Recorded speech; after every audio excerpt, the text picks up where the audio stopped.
మగాళ్ళు మొక్కలు పర్యావరణానికి మూలాలు కాపాడుకోవాలి. అయ్యగారు, చలికాలంలో మనం వేనీళ్ళు పోసుకుంటాం కదా, మొక్కలు ఏం చేసాయండి పాపం సన్నీళ్ళు పోస్తారు? మనుషులు మండి మానవత్వం ఉండాలి. జాలి గాలిలా ఈ ప్రపంచమంతా పంచాలి. అయితే నిన్ను నీళ్లలో ముంచాలి.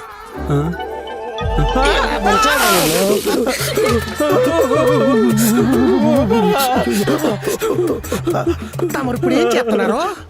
చలి ఎక్కువే వణుకుతున్నా. మరి మొక్కలు అనకట్లేదురా. చలికి వణకడం భూమి పైన పుట్టిన మనలాంటి వాళ్ళకిరా, భూమిలోంచి పుట్టిన ఈటికి కాదు. ఇలా వణికించి మరి వివరించాలా? పాఠం గుణపాఠంలా గుర్తుండిపోయేలా చెప్పాలి.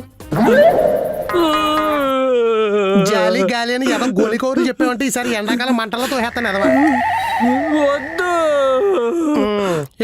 వెళ్ళి వస్త్రాలు మార్చుకో, లేదంటే ఈ చలికి నీ మూత్రం ఈ ప్రపంచం అంతా వ్యాపించి నువ్వు గాలిలో కలిసిపోతావు.